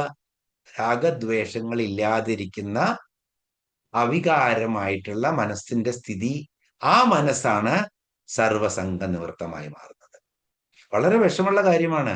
നമ്മൾ പറയുമ്പോൾ ഈ പറയണവരൊക്കെ ഇത് ചെയ്യുന്നുണ്ടോ എന്ന് ചോദിച്ചു കഴിഞ്ഞാൽ എളുപ്പമല്ല. പക്ഷേ എപ്പോഴും നമ്മള് സ്വയം ഇൻട്രോസ്പെക്ട് ചെയ്യണം, സ്വയം ആലോചിച്ചുകൊണ്ടിരിക്കണം. എന്നാൽ മാത്രമേ നമുക്ക് ഇമ്പ്രൂവ് ചെയ്യാൻ പറ്റുള്ളൂ. ഒരു ചെറിയ ചോദ്യം, എങ്ങനെയാണ് നിങ്ങള് ഇത്രയും 14 വയസ്സുള്ള അല്ലെങ്കിൽ 15 വയസ്സുള്ള ബാലൻ 155 കിലോമീറ്റർ പെർ ഹവറിൽ വരുന്ന ഒരു വിശ്വോത്തര ബൗളറുടെ ബോള് ഒറ്റ സെക്കൻഡിന്റെ ഉള്ളില് സിക്സർ അടിക്കുന്നത് ഇതുവരെ ആരും ചെയ്യാത്ത പോലെ? ഷാജാന ബാഹുവായിട്ടുള്ള വെസ്റ്റ് ഇൻഡീസിന്റെ, എന്തായിരുന്നു അദ്ദേഹത്തിന്റെ പേര്, അദ്ദേഹത്തിന് പോലും ഇങ്ങനെ അടിക്കാൻ പറ്റിയിട്ടില്ല എന്നുള്ളതാണ്. അത് എങ്ങനെയാണ് ചെയ്യുന്നതെന്ന് ചോദിച്ചപ്പോ ഈ പയ്യൻ പറഞ്ഞൊരു മറുപടി വളരെ ആകർഷകമായിട്ടുള്ള മറുപടിയാണ്. ഞാൻ ആ ബൗളറുടെ ധാരാളം പ്രാവശ്യം വീഡിയോകൾ കണ്ടിട്ടുണ്ട്. അപ്പൊ ഞാൻ അദ്ദേഹം എറിയുന്ന എല്ലാ ബോളുകളും എന്റെ മനസ്സിൽ ഇങ്ങനെ അന്ധകരണത്തില് കാണും. ഞാൻ പിച്ചിൽ നിൽക്കുന്നു, അദ്ദേഹം 155 ഒരു അൺപ്ലേയബിൾ ഡെലിവറി എറിയുന്നു. ആ ഡെലിവറി എനിക്ക് എങ്ങനെ അടിക്കാൻ പറ്റും? ഏത് തരത്തിൽ ഞാൻ ബോൾ സ്വിങ് ചെയ്യണം? ഏത് തരത്തിൽ ഞാൻ ബാറ്റിനെ, എത്ര സ്പീഡിൽ ഞാൻ ആ ബാറ്റിനെ സ്വിങ് ചെയ്യണം? ഇത് ഞാൻ ഇങ്ങനെ ഇമാജിൻ ചെയ്തുകൊണ്ടിരിക്കുകയാണ് അന്ധകരണത്തില്. അപ്പൊ ദൈവത്തിനെ ഇപ്പോ ആപതി കിങ്കരണീയം സ്മരണീയം ചരണയുഗളം അമ്പായാം എന്ന് കാക്കശ്ശേരി ഭട്ടതിരിയോട് ആപതി കിങ്കരണീയം എന്ന് ചോദിച്ചു അത്രേ കുറച്ച് പണ്ഡിതന്മാരോ അല്ലെങ്കിൽ കുറച്ച് ആളുകളോ ചോറ്റാനിക്കര ക്ഷേത്രത്തിൽ വെച്ചിട്ട്. അപ്പൊ അദ്ദേഹം പറഞ്ഞു സ്മരണീയം ചരണയുഗളം അമ്പായാം. നല്ല ഭൂതല്ല. ആപത്ത് വരുമ്പോ എന്താ ചെയ്യുക? ലളിതാ സഹസ്രനാമം എടുക്കുക, എന്നിട്ടാണ്ട് വായിക്കാൻ തുടങ്ങുക. അപ്പോഴേ നിങ്ങളെ പുലി അണച്ച പുലി പിടിച്ച് തിന്നും, കാട്ടാളനാണ് വന്നച്ച വെട്ടിക്കൊണ്ടു കഴിയും. എങ്ങനെയാണ് സ്മരണീയം എന്നാ പറയുന്നത്? സ്മരിക്കുക എപ്പോഴാ? സ്മരിക്കണമെങ്കിൽ ആദ്യം പരിചയം വേണം. അപ്പോ നല്ല കാലത്ത് ദേവിയെ അറിയണം. ദേവിയുടെ ധ്യാന ശ്ലോകങ്ങൾ അറിഞ്ഞാൽ മാത്രം പോരാ. ധ്യാന ശ്ലോകത്തിൽ നിന്നും ദേവിയുടെ രൂപമാണ് കിട്ടുക, ബാഹ്യരൂപം. പക്ഷെ സ്മരണയിൽ വരില്ല. അപ്പോ പേടിച്ചിരിക്കുമ്പോ സ്മരണയിൽ എപ്പോഴാ വരിക? ദേവി ഇങ്ങനെ ഉജ്ജ്വലയായിട്ട് സഹസ്ര എന്താ മറന്നുപോയി. അപ്പോ ദേവി ഇങ്ങനെ ഉജ്ജ്വലയായിട്ട് സഹസ്ര നയനങ്ങളും അതുപോലെ തന്നെ തീക്ഷ്ണമായിട്ടുള്ള വെച്ചിട്ട് ആ അസുരനെ വധിക്കാൻ വേണ്ടിയിട്ട് നിൽക്കുന്ന ആ രൂപം അത് മനസ്സിലുണ്ടെങ്കിൽ പെട്ടെന്ന് വരും, സ്മരിക്കാൻ വരും. നമുക്കൊരാളെ സ്മരിക്കുമ്പോൾ അയാൾ ഇല്ലാത്തപ്പോ എങ്ങനെയാണ് അയാളുടെ നല്ല കാര്യങ്ങളും അയാൾ ചെയ്ത ചീത്ത കാര്യങ്ങളുമാണ് നമുക്ക്, നമ്മുടെ അനുഭവങ്ങളാണ് സ്മരണയിൽ വരുന്നത്. അപ്പോ ഈ പഠിച്ചതൊക്കെ അനുഭവമാക്കി മാറ്റണം. അപ്പോഴാണ് ആപതിക്കും കരണീയം സ്മരണീയം ചരണയുഗളമമ്പായാം എന്ന് വരുള്ളൂ. അമ്മയുടെ തൃപ്പാദങ്ങളെ ആ സ്മരണയിൽ വരണമെങ്കിൽ എന്ത് വേണം? അത് ശക്തമായിട്ട് സ്മരണയിൽ വരണമെങ്കിൽ എന്ത് വേണം? അതിനെ പരിചയം വേണം. അത് തന്നെയാണ് ഈ പയ്യനും ചെയ്യുന്നത്. അദ്ദേഹം ഇത് ഓരോ ബോളും വിവിധ തരത്തിലുള്ള ബോളിനെ, അപ്പൊ ആ ബോൾ വരുന്നതിന് മുന്നേ ഇത് വരുന്നത് ഔട്ട് സിംഗർ ആണ്, ഇത് 155 കിലോമീറ്റർ സ്പീഡിലാണ്, ഞാൻ ഇങ്ങനെ ചെയ്യും. അദ്ദേഹത്തിന് ഒരു നിമിഷം വേണ്ട, അതിൻ്റെ ഉള്ളിൽ അത് ചെയ്യും, പോയി കഴിഞ്ഞു. അപ്പോ ഇതാണ് നമ്മളെ ഒരു കാര്യത്തെ ഇമാജിൻ ചെയ്ത മനസ്സില് അരക്കിട്ടുറപ്പിക്കുന്നതിന്റെ കാരണം. അതുപോലെ തന്നെയാണ് നമ്മള് ദേവിയെയും നമ്മുടെ മനസ്സിൽ ഉറപ്പിക്കേണ്ടത്. അപ്പൊ എന്തുണ്ടാവും? അങ്ങനെയുള്ള കാര്യം ചെയ്തു കഴിഞ്ഞാൽ എന്ത് സംഭവിക്കും? നമുക്ക് പെട്ടെന്ന് ദേവി നമ്മുടെ മനസ്സിൽ വരും. അപ്പോ ശാന്തി നമ്മൾക്ക് കിട്ടും. നമ്മളെ പെട്ടെന്ന് നമുക്ക് ഈ കാര്യങ്ങളൊന്നും വരാത്തപ്പോൾ നമ്മൾ ഇൻട്രോസ്പെക്ട് ചെയ്യുന്നു, മനനം ചെയ്യുന്നു. ഇനി അങ്ങനെ ഒരു സിറ്റുവേഷൻ വന്നു കഴിഞ്ഞാൽ ഞാൻ പതറിപ്പോയില്ല, ഇനി അങ്ങനെ സിറ്റുവേഷൻ വന്നാൽ ഞാൻ റിയാക്ട് ചെയ്യില്ല, എനിക്ക് ആങ്കർ വരില്ല. ഇതൊക്കെ നമ്മള് മനനം ചെയ്ത് പഠിക്കണം. അപ്പോഴാണ് പെട്ടെന്ന് ഓർമ്മ ഉണ്ടാവുള്ളൂ. സ്മരണീയം, അതോർത്താൽ മതി. അപ്പൊ നമുക്ക് ദേഷ്യം വരില്ല. അല്ലെങ്കിൽ നമ്മൾ അവിടെ പറയും, ഇതെനിക്ക് റിയാക്ട് ചെയ്യാനുള്ള ഘട്ടമല്ല, എല്ലാറ്റിനും പ്രതികരിക്കുന്ന എന്റെ സ്വഭാവം ഈ 50 വയസ്സ് 60 വയസ്സാകുമ്പോൾ ഞാൻ നിർത്തും എന്ന് പറയാൻ നമ്മളെ കൊണ്ട് ഇങ്ങനെ ഇൻട്രോസ്പെക്ട് ചെയ്ത് പഠിക്കണം. അതാണ് വേണ്ടത്. അപ്പോ ശാന്ത്യതീത കലാത്മിക. അപ്പോ ശാന്തിയെ കുറിച്ചാണ് നമ്മൾ പറഞ്ഞത്. ഇനിയോ, ഇങ്ങനെയുള്ള ശാന്തിക്കും അപ്പുറത്തുള്ള കല, ശാന്തിക്കും അതീതമായിട്ടുള്ള കലാത്മികയാണ് ദേവി. എന്താണത്? സർവസംഘ നിവൃത്തിയായിട്ടുള്ള ഒരു ചിത്തം, അല്ലെങ്കിൽ രാഗദ്വേഷങ്ങളെ സ്പർശിക്കാത്തുള്ള ഒരു അവസ്ഥ, ആ അവസ്ഥയിൽ കിട്ടുന്ന ശാന്തി, ആ ശാന്തിക്കും അതീതമായിട്ടുള്ള കല. കല എന്ന് പറഞ്ഞു കഴിഞ്ഞാൽ അവസ്ഥയാണ്. ആ കലയാണ് നമ്മൾ കണ്ടു. ചന്ദ്രന്റെ കലകളെ കുറിച്ചൊക്കെ നമ്മൾ കണ്ടു. അങ്ങനെയുള്ള ശാന്തിക്കും അപ്പുറത്തുള്ള കലയായിട്ട് വസിക്കുന്നവളാണ് ദേവി. ഇപ്പോ ഈ ശാന്തി ഒന്നുമല്ല, ഈ പരമശാന്തിയെക്കാളിലും അപ്പുറത്തുള്ളതാണ്, കൈവല്യ പദത്തിനേക്കാളിലും അപ്പുറത്തുള്ളതാണ് ദേവി. അതുകൊണ്ട് ദേവി ശാന്തി അതീത കലാത്മിക. ഇനി ദേവി നമ്മളെ ഇതിനകത്തുള്ള ശ്ലോകത്തിൽ ശ്ലോകം ചൊല്ലാം. ആകാശനിഷ്ഠ കല ശാന്ത്യാതീതേത്യുച്യുതേ. സൗഭാഗ്യ ഭാസ്കരൻ പറയുന്നത് എങ്ങനെയാണ്?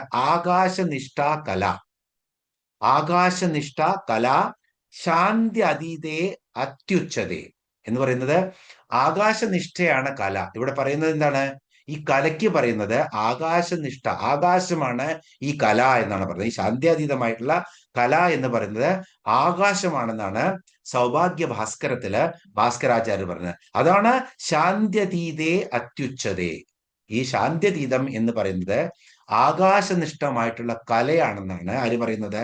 സൗഭാഗ്യ ഭാസ്കരത്തില് ഭാസ്കര ആചാര്യര്. അദ്ദേഹമാണ് ഈ നമ്മൾ പറയുന്ന ഈ വ്യാഖ്യാനങ്ങൾക്കൊക്കെ അടിസ്ഥാനം അദ്ദേഹത്തിന്റെ വ്യാഖ്യാനങ്ങളാണ്. ഈ ആദ്യമായിട്ട് ഇതിനെ കൃത്യമായിട്ട് വ്യാഖ്യാനിച്ച് നമുക്ക് തന്നിരിക്കുന്നത് ഭാസ്കരാചാര്യരാണ്. അദ്ദേഹത്തിന്റെ സൗഭാഗ്യ ഭാസ്കരം എന്നുള്ള പുസ്തകത്തിൽ നിന്നുള്ള പലതരത്തിലുള്ള ആ വ്യാഖ്യാനങ്ങളെ എടുത്തിട്ടാണ് നമ്മളൊക്കെ പറയുന്നത്. അപ്പോ ആകാശനിഷ്ഠ കല എന്നപ്പോ എന്താണ്? ആകാശം തന്നെയാണ് ആ കല എന്ന് പറയുന്നത്. ആകാശം എന്താണ്? എല്ലാറ്റിലും വ്യാപിച്ചിരിക്കുന്നതാണ്. ആകാശം എന്ന് പറഞ്ഞാൽ സ്കൈ അല്ല, സ്പേസ് ആണെന്ന് പലപ്പോഴും പറഞ്ഞു നമ്മള്. അപ്പോ ആകാശം എന്ന് പറഞ്ഞാൽ എല്ലാത്തിലും വ്യാപിച്ചിരിക്കുന്നതും എല്ലാത്തിനെയും ഉൾക്കൊള്ളുന്നതും ഒരു വികാരങ്ങളില്ലാത്ത, നമ്മൾ കണ്ടു നേരത്തെ, അതുപോലെ ഒരു ഗുണങ്ങളുമില്ലാത്തതും ഗുണങ്ങളും അഗുണങ്ങളും ഇല്ലാത്തതുമായിട്ടുള്ള വസ്തുവാണ് ആകാശം. അപ്പോ നമ്മൾ കുടമെടുത്തു, എന്നിട്ട് അതിന് ശേഷം വെള്ളം ഒഴിച്ചു, മുകളിൽ കാണുന്ന ആകാശം തന്നെ കുടത്തിൽ കാണും, അല്ലേ? രണ്ടും വ്യത്യാസമാണോ? അല്ല. അത് തന്നെയാണ് ബ്രഹ്മവും നമ്മളിരിക്കുന്ന ചേതസ്സും ഒന്ന് തന്നെയാണെന്ന് പറഞ്ഞത്. അപ്പോ ശരിക്കും എല്ലാറ്റിലും വ്യാപിച്ചിരിക്കുന്നതാണ് ആകാശം. അതുപോലെ തന്നെ എല്ലാറ്റിനെയും ഉൾക്കൊള്ളുന്നതാണ്. ഈ ചരാചരങ്ങളൊക്കെ ഉൾക്കൊള്ളുന്ന എവിടെയാണ്? സ്പേസിലാണ്. ആദ്യം സ്പേസ് ആണ്, സ്പേസിലാണ് എല്ലാം ഉണ്ടാവുന്നത്. അത് കഴിഞ്ഞാൽ ഒരു വികാരവുമില്ല സ്പേസിന്. അതുപോലെ തന്നെ ഒരു ഗുണങ്ങളും അഗുണങ്ങളും ഇല്ലാത്തതാണ് ആ ആകാശം. അങ്ങനെയുള്ള ആകാശത്തിന്റെ സ്വഭാവത്തെ എന്ത് പറയുന്നു? ശാന്ത്യാതീത കല. ആ കലയെയാണ് ശാന്ത്യാതീത കല. ചന്ദ്രന്റെ ഒക്കെ കലകളെ പറയുന്നത് പോലെ ശാന്ത്യതീത കല, ശാന്ത്യാതീത എല്ലാം തെറ്റി പറഞ്ഞു ഞാൻ തന്നെ. ശാന്ത്യതീത കല എന്ന് പറയുന്നത് ഇങ്ങനെയുള്ള ആകാശത്തെയാണ് പറയുന്നത്. അപ്പോ ആ ആകാശത്തിനും അതിനും അപ്പുറത്തുള്ള കലയാണ് ദേവി. ശാന്ത്യതീത കലയ്ക്കും അപ്പുറത്തുള്ള കലയാണ് ദേവി എന്നാണ് പറഞ്ഞത്. അപ്പോൾ ശരിക്കും എന്താണ്? നിർവാണ സുഖത്തിനും ചിദാനന്ദ സുഖത്തിനും ഒക്കെ അപ്പുറത്തുള്ള സുഖമാണ് ആ ശാന്തി.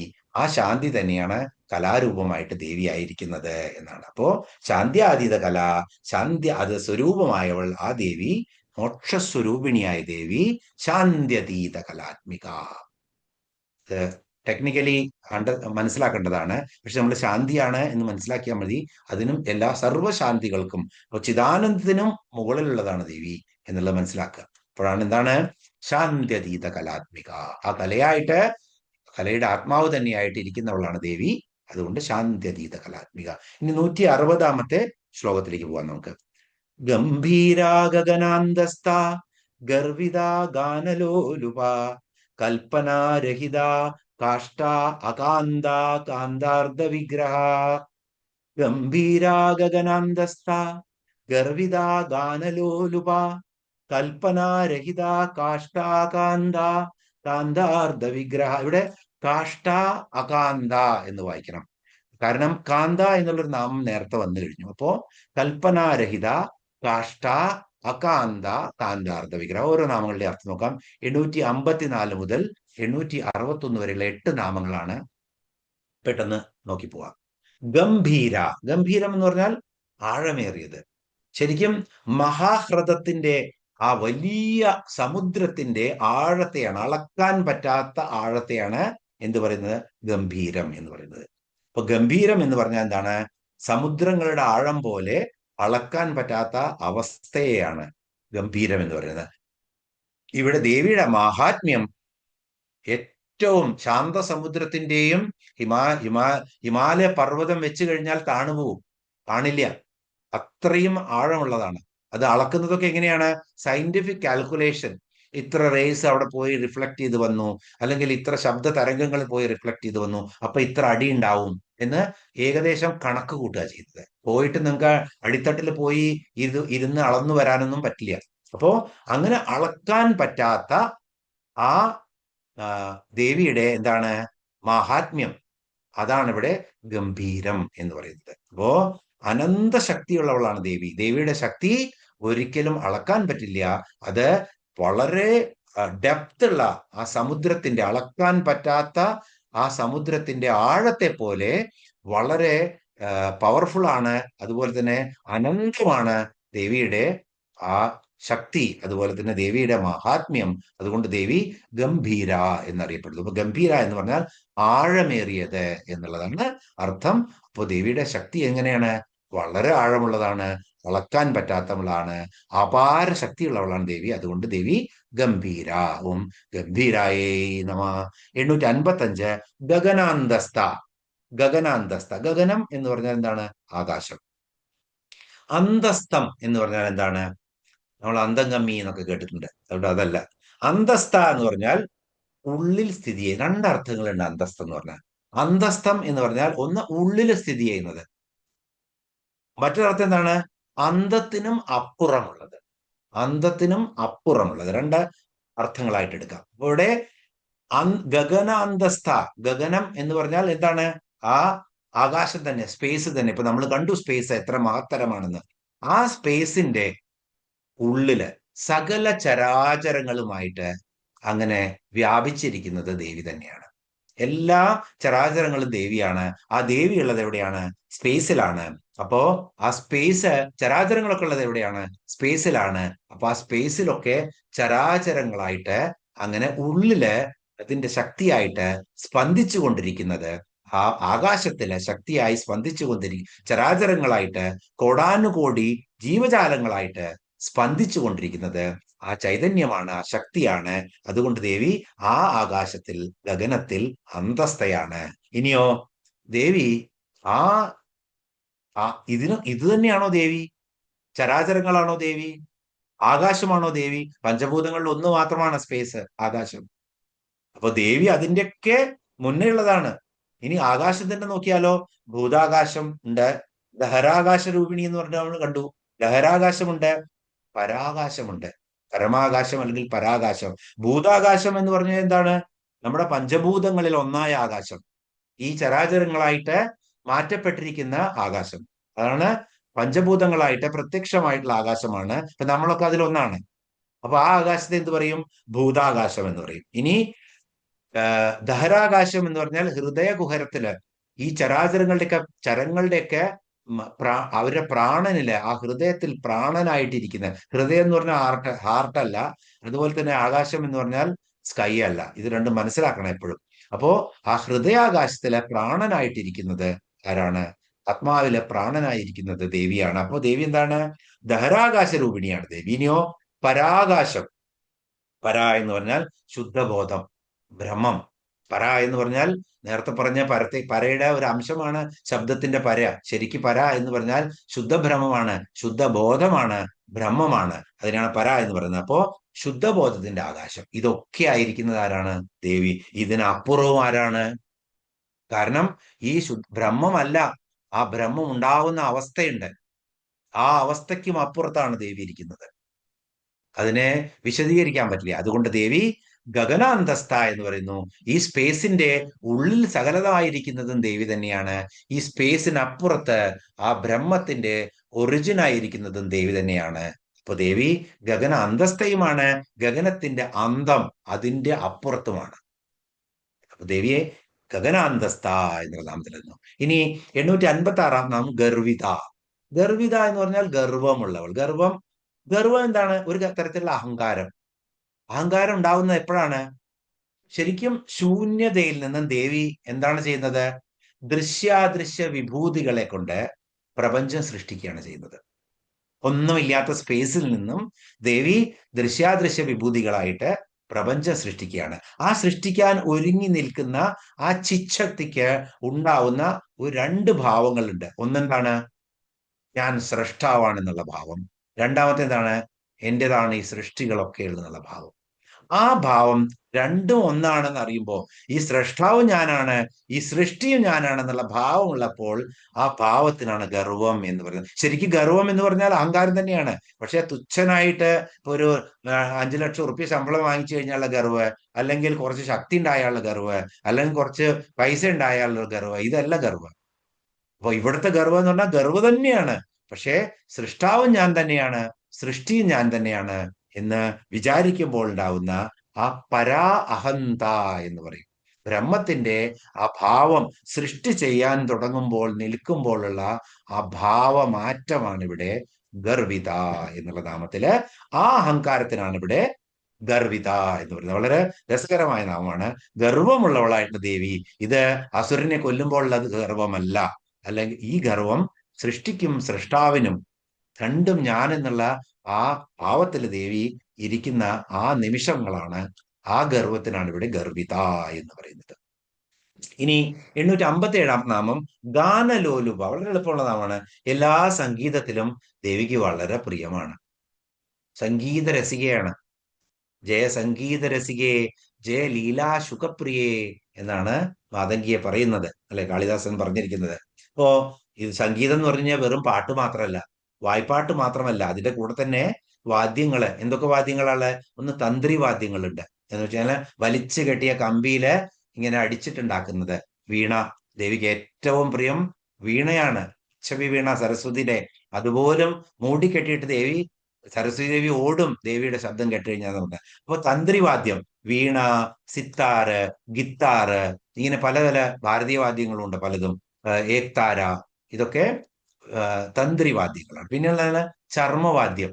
ഇപ്പോ ചർമ്മം വലിച്ചു കെട്ടിയിട്ട് അതിന്റെ പ്രകമ്പനങ്ങളെ കൊണ്ടുണ്ടാവുന്ന വാദ്യങ്ങൾ എന്ന് വെച്ചാൽ ഇടയ്ക്ക, അതുപോലെ തന്നെ മദ്ദളം, ഉടുക്ക്, ഇങ്ങനെ പലതരത്തിലുള്ള ചർമ്മങ്ങളും കെട്ടിയിട്ടുള്ള വാദ്യങ്ങള്, അതൊക്കെ ചർമ്മവാദ്യങ്ങള്. അത് കഴിഞ്ഞാലോ സുഷിരവാദ്യങ്ങള്, ഫ്ലൂട്ട്, കൃഷ്ണന്റെ, അതോ സുഷിരങ്ങൾ ഉണ്ടാക്കിയിട്ട് അതിന്റെ കൂടെ വരുന്നത്. ഇതൊക്കെ മധുരമായിട്ടുള്ള സംഗീതങ്ങളാണ്. ആ സംഗീതങ്ങളിലൊക്കെ വളരെ ഗാനലോലുപയാണ്. ഭക്തൻ ദേവിയെ അങ്ങട് സംഗീതം കൊണ്ട് ആരാധിച്ചു കഴിഞ്ഞാൽ ദേവി ഫ്ലാറ്റായി മാറും. അതാണ് ദേവി എപ്പോഴും ആ മനുഷ്യന് ശാന്തി. ഇപ്പൊ നന്നായിട്ട് ശാസ്ത്രീയ സംഗീതം പഠിച്ച് പാടുന്ന ആളുകൾക്കൊക്കെ എന്തോ ഒരു ശാന്തിയായിരിക്കും, ഒരു തേജസ്സായിരിക്കും. കാരണം എന്താ വെച്ചാൽ ദേവി വിളങ്ങുകയാണ് അവരുടെ ഹൃദയത്തില്.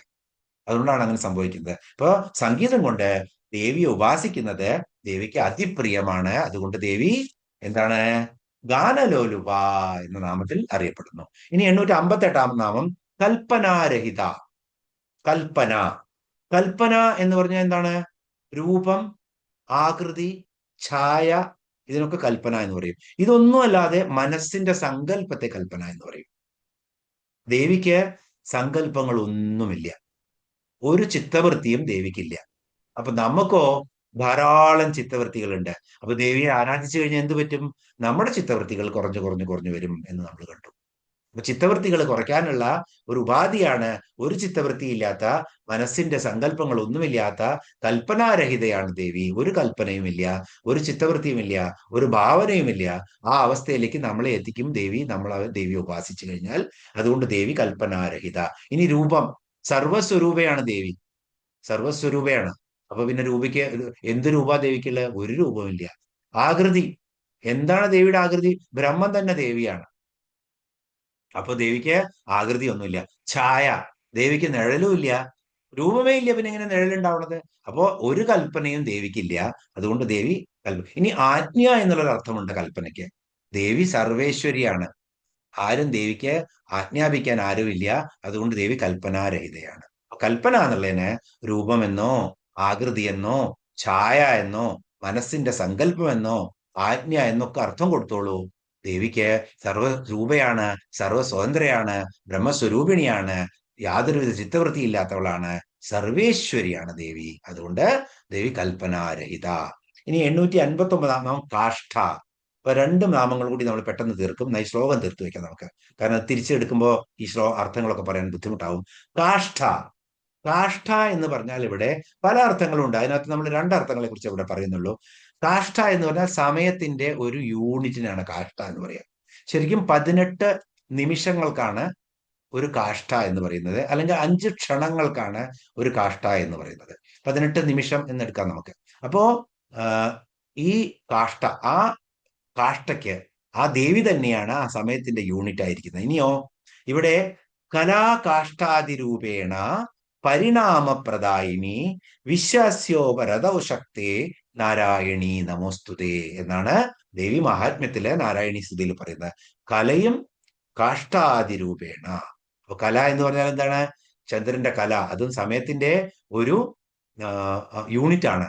കാഷ്ഠ എന്ന് പറയുന്നതും സമയത്തിന്റെ ഒരു യൂണിറ്റ് ആണ്. കലയും കാഷ്ഠയുമായിട്ട് പരിണാമപ്രദായിനി, ഈ പരിണാമ ചക്രത്തെ, ഇങ്ങനെ ഈ കാലചക്രത്തെ തിരിച്ചുകൊണ്ടിരിക്കുന്ന ദേവിയാണ്. ആ ദേവിക്ക് നമസ്തുതേ എന്നാണ് പറയുന്നത്. അപ്പോ ദേവി തന്നെയാണ് സമയമായിരിക്കുന്നത്, ദേവി തന്നെയാണ് കലകളായിരിക്കുന്നത്. അതുകൊണ്ട് ദേവിക്ക് നമസ്കാരം. ഇനി കാഷ്ഠ എന്ന് പറഞ്ഞാൽ മറ്റൊരർത്ഥം നേരത്തെ പറഞ്ഞത്. കാഷ്ഠ എന്ന് പറഞ്ഞാൽ അങ്ങേ അറ്റത്തെ അതിര്, ഒരു ബൗണ്ടറിയുടെ ലിമിറ്റ്. അപ്പോ അങ്ങേ അറ്റത്തെ അതിര്, ലാസ്റ്റ് പോയിന്റ്. ഇപ്പൊ നമ്മള് സൗത്ത് ആഫ്രിക്കയിൽ പോയിട്ട് ജോഹന്നാസ്ബർഗിൽ പോയി, ജോഹന്നാസ്ബർഗ് അല്ല, കേപ്പ് ടൗണിൽ പോയി കഴിഞ്ഞാൽ അവിടുന്ന് ഒരു 40 കിലോമീറ്റർ നമ്മള് സമുദ്ര തീരത്തിലൂടെ സഞ്ചരിച്ച് നമ്മളൊരു പോയിന്റിൽ എത്തിക്കഴിഞ്ഞാൽ അവിടെ ലാസ്റ്റ് പോയിന്റ് എന്ന് പറയും കേപ്പ് ടൗൺ, ഗുഡ് ഹോപ്പ്. അതിനുശേഷം പിന്നെ അവിടെ യാതൊരുവിധ ഒന്നുമില്ല, last point of the earth ആണത് എന്ന് പറയും. അപ്പോ കേപ്പ് ഓഫ് ഗുഡ് ഹോപ്പ്. ഇവിടെ നമ്മള് പിന്നെ നമ്മള് ആദ്യത്തെ സൗരാഷ്ട്രയിലെ ജ്യോതിർലിംഗം നമ്മൾ ഏതാണ്? സോമനാഥ ജ്യോതിർലിംഗം. സോമനാഥത്തിൽ പോയി കഴിഞ്ഞാൽ, സോമനാഥിനെ ദർശനം ചെയ്ത് നമ്മള് കടൽ തീരത്ത് പോയി കഴിഞ്ഞാൽ ഇടയ്ക്ക് ഒരു ഭൂഖണ്ഡങ്ങളും ഇല്ലാതെ north pole to south pole പോകാൻ സമുദ്രം മാത്രമുണ്ട് എന്ന് പറയും. അപ്പൊ അതൊരു പോയിന്റാണ്, ഗുഡ് ഹോപ്പ് പോയിന്റ് പോലെ. നമ്മളത് പ്രചരണം കൊടുത്തിട്ടില്ല എന്ന് മാത്രം. അപ്പോ അതുപോലത്തെ എന്റെ ലാസ്റ്റ് പോയിന്റ്. അപ്പൊ ലാസ്റ്റ് പോയിന്റ് വരെ എത്തുക എന്ന് പറഞ്ഞാൽ എന്താണ്? ദേവിയെ കാണുന്നതാണ്. ദേവിയെ ഉപാസന ചെയ്യുന്ന ഒരു ഭക്തന് ദേവിയിൽ ലയിക്കാൻ പറ്റും. ദേവി ഒരിക്കലും അറിയാൻ പറ്റില്ല. ദേവി അതിനും അപ്പുറമാണ്. അപ്പോൾ കാഷ്ഠ എന്ന് പറഞ്ഞാൽ ആ ദേവിയുടെ ലാസ്റ്റ് ലിമിറ്റാണ്. സമയത്തിന്റെ ആണെങ്കിലും അല്ലെങ്കിൽ ബ്രഹ്മാണ്ടത്തിന്റെ ആണെങ്കിലും ബ്രഹ്മത്തിന്റെ ആണെങ്കിലും ലാസ്റ്റ് ലിമിറ്റാണ്. വരെയാണ് പോകാൻ പറ്റുള്ളൂ, അവിടെയാണ് ദേവി. അതിനും അപ്പുറത്താണ് ദേവിയുടെ ചൈതന്യം. അതുകൊണ്ട് ദേവി കാഷ്ഠ എന്ന പേരിൽ അറിയപ്പെടുന്നു. ഒരു യൂണിറ്റ് ആണത്, അല്ലെങ്കിൽ എൻഡ്ലെസ് ആയിരിക്കുന്നതിന്റെ അൾട്ടിമേറ്റ് ബൗണ്ടറിയാണ് ദേവി. അവിടെയാണ് കാഷ്ഠ എന്ന് പറയുന്നത്. അപ്പൊ ശരിക്കും എങ്ങനെയാണ്? ഇപ്പോ ജ്ഞാനത്തിന്റെ അങ്ങേ അറ്റം കുറെ നമ്മൾ ധ്യാനം ചെയ്തു, സങ്കല്പം ചെയ്തു, ജപം ചെയ്തു, ഇങ്ങനെ ചെയ്തു കഴിഞ്ഞാൽ എന്നുള്ള അജ്ഞാനം നീങ്ങിയിട്ട് നമുക്ക് ദേവി പ്രാപ്തി ഉണ്ടാവും. അപ്പൊ ദേവിയെ നമുക്ക് കാണാൻ പറ്റും. പക്ഷെ ദേവി അറിയാൻ പറ്റുമോ? ആർക്കും പറ്റില്ല. ബ്രഹ്മമാണത്, ആർക്കും അറിയാൻ പറ്റില്ല. അപ്പൊ നമ്മൾക്ക് അറിയുന്ന ജ്ഞാനമാണ് ലാസ്റ്റ് ബൗണ്ടറി. അതിനെ നമുക്ക് കാഷ്ഠ എന്ന് വിളിക്കാം. അതിനെയും അപ്പുറത്താണ് ദേവി എന്ന് മനസ്സിലാക്കുക. അപ്പൊ ദേവി ആ കാലങ്ങൾക്കും അപ്പുറത്താണ് കാഷ്ഠ എന്നുള്ള നാമത്തിൽ ദേവി അറിയപ്പെടുന്നു. ഇനി 860 നാമം അകാന്ത. ഇവിടെ നമ്മൾ പറഞ്ഞു കാന്ത എന്ന് പറയരുത്, അകാന്ത എന്ന് പറയണമെന്ന്. അകം എന്ന് പറഞ്ഞാൽ പാപം. കാരണം ശരിക്കും നരകം എന്ന് പറയുന്നത് നമ്മൾ കേട്ടിട്ടുണ്ട്. നരകം എന്ന് പറഞ്ഞാൽ എന്താ? നരന്മാർക്ക് ദുഃഖത്തെ കൊടുക്കുന്ന സ്ഥലമാണ് നരകം. നരാണാം അകം നരകം എന്നാണ് സംസ്കൃതത്തിൽ അതിന്റെ വ്യാഖ്യാനം. അകാന്ത എന്നുള്ള നാമാണ് കേട്ടോ പറയുന്നത്. 860 നരകം എന്നുള്ളത് എങ്ങനെയാണ്? നരാണാം അകം, നരന്മാർക്ക് ദുഃഖത്തെ കൊടുക്കുന്ന. അപ്പൊ അകം എന്ന് പറഞ്ഞാൽ ദുഃഖം അല്ലെങ്കിൽ പാപം. ഇനിയോ നാ അകം എന്ന് പറയും. അപ്പൊ മനസ്സിലായി, നാഗം എന്ന് പറഞ്ഞാൽ സ്വർഗമാണ്. ഇത് നമ്മൾ മലയാളത്തില് 6-ാം ക്ലാസ്സിലും 7-ാം ക്ലാസ്സിലും ഒക്കെ നാഗം എന്ന് പറഞ്ഞ സ്വർഗമാണ്. നാഗം അല്ല, നാഗം. അപ്പോ നാഗം എന്ന് പറഞ്ഞ സ്വർഗമാണ്. അപ്പോ ന അകം എന്നാണ്. എന്നുവെച്ചാൽ ദുഃഖമില്ലാത്തത് അല്ലെങ്കിൽ പാപമില്ലാത്തത് ന അകം, അതാണ് നാഗം, സ്വർഗം. അപ്പൊ ദുഃഖമില്ല, ഇവിടെ തന്നെയാണ്. ദുഃഖമില്ലാത്ത അവസ്ഥ വന്നു കഴിഞ്ഞാൽ ഇത് തന്നെയാണ് സ്വർഗമായി മാറും. അപ്പോ അവിടെ എന്താണ് ദൈവം പറയുന്നത്? ഈ അകം എന്നുള്ള പാപത്തെയും ദുഃഖത്തെയും കാന്ത, പാപത്തെയും ദുഃഖത്തെയും ഇല്ലാതാക്കുന്നവളാണ് ദേവി, ക്ഷയിപ്പിക്കുന്നവളാണ് ദേവി. അതുകൊണ്ട് ദേവിയുടെ നാമം അകാന്ത, കൽപ്പനാരഹിത, കാഷ്ട, അകാന്ത, കാന്താർത്ഥ വിഗ്രഹ. ശരിക്കും പാപത്തിന്റെ കാരണം അജ്ഞാനമാണെന്ന് നമ്മൾ കണ്ടു. ജ്ഞാനമൂർത്തിയായ ദേവി നമുക്ക് ജ്ഞാനം തന്നിട്ട് നമ്മൾക്ക് അജ്ഞാനങ്ങളൊക്കെ അകറ്റിക്കഴിഞ്ഞാൽ പിന്നെ പാപങ്ങളൊന്നും നമ്മളെ ബാധിക്കില്ല എന്ന് നമ്മൾ കണ്ടു. കാമനകളും കുറയും, ഇന്ദ്രിയങ്ങളെ ബാഹ്യമായിട്ട് വിഹരിക്കുന്നതും കുറയും. അത് രണ്ടും വന്നു കഴിഞ്ഞാൽ എന്താവും? നമ്മൾക്ക് മുഴുവൻ ഒതുക്കം കിട്ടും. അപ്പൊ നമുക്ക് ശാന്തി എന്നുള്ള അവസ്ഥയെ പ്രാപിക്കാൻ പറ്റും. അപ്പൊ നമ്മള് അകാന്ത എന്നുള്ള ദേവി തരുന്ന അവസ്ഥയെ പ്രാപിക്കും. അതുകൊണ്ട് ദേവി അകാന്ത, ദുഃഖത്തെ അകത്തെ അകറ്റുന്നവളാണ് അകാന്ത, പാപങ്ങളെ ഇല്ലാതാക്കുന്നവളാണ് ദേവി. ഇനി 864 നാമം എളുപ്പമാണ്, അതുകൊണ്ട് അതുകൂടി പറഞ്ഞ് നമുക്ക് നിർത്താം. കാന്താർദ്ധ വിഗ്രഹ, കാന്താർദ്ധ വിഗ്രഹ. കാന്തൻ എന്ന് പറഞ്ഞാൽ ഇവിടെ ഭർത്താവ്. ആരാണ് ദേവിയുടെ കാന്തൻ? പരമശിവൻ. വിഗ്രഹം എന്ന് പറഞ്ഞാൽ എന്താണ്? ശരീരം. ഈ അർത്ഥം നമ്മൾ ധാരാളം പഠിച്ചതാണ്. വിഗ്രഹം എന്ന് പറഞ്ഞാൽ ഇവിടെ ശരീരം എന്നുള്ള അർത്ഥമാണ്. പരമശിവന്റെ അർദ്ധ ശരീരമാണ് ദേവി. അതുകൊണ്ട് അർദ്ധനാരീശ്വരിയാണ്. അർദ്ധനാരീശ്വരൻ എന്ന് പറയുന്നത് പോലെ തന്നെ അർദ്ധനാരീശ്വരിയാണ് ഇവിടെ. അർദ്ധനരന്റെ ഈശ്വരിയാണ് ഇവിടെ. കാന്തൻ ഭർത്താവ്, ഭർത്താവിന്റെ വിഗ്രഹം അർദ്ധമായിട്ടുള്ളത് കാന്ത അർദ്ധ വിഗ്രഹ, പകുതിയാണ് ദേവി. അപ്പോ കാന്തമായ, മറ്റൊരർത്ഥത്തിൽ പറഞ്ഞാൽ കാന്തമായ അർദ്ധ ശരീരമുള്ളവൾ. രണ്ട് പകുതിയാണ്. ഒരെണ്ണം പരമശിവനുമാണ് ഒരു പകുതി, ഒരു പകുതി ദേവിയുമാണ്. അല്ല, ദേവിയുടെ പകുതി ഇങ്ങനെ വിളങ്ങി തിളങ്ങി എങ്ങനെയാണ്? കാന്തം, ശരിക്കും ആ കാന്തമായിട്ടുള്ള ശോഭിക്കുന്ന ഭംഗിയുള്ള അർദ്ധശരീരമുള്ളവളാണ് പരമശിവന്റെ അർദ്ധനാരീശ്വരനായ പരമശിവന്റെ ആ അർദ്ധാംഗിനിയായിട്ടുള്ള ദേവി വളരെ കാന്തയാണ്, വളരെ സൗന്ദര്യമുള്ളവളാണ് എന്നുള്ള അർത്ഥം കൂടിയുണ്ട്. കാന്താർദ്ധ വിഗ്രഹം രണ്ടായും എന്താണ് ഇവിടെ? പരമശിവന്റെ അർദ്ധാംഗിനിയാണ്, അർദ്ധഭാഗമാണ് ദേവി എന്നുള്ളതാണ് അർത്ഥം. ഇതോടുകൂടി നമുക്കിവിടെ അവസാനിപ്പിക്കാം ഇന്ന്. ഓം പൂർണ്ണമദ പൂർണ്ണമിദം പൂർണ്ണാത് പൂർണ്ണമുദച്യതേ പൂർണ്ണസ്യ പൂർണ്ണമാദായ പൂർണ്ണമേവാവശിഷ്യതേ. ഓം ശാന്തി ശാന്തി ശാന്തി.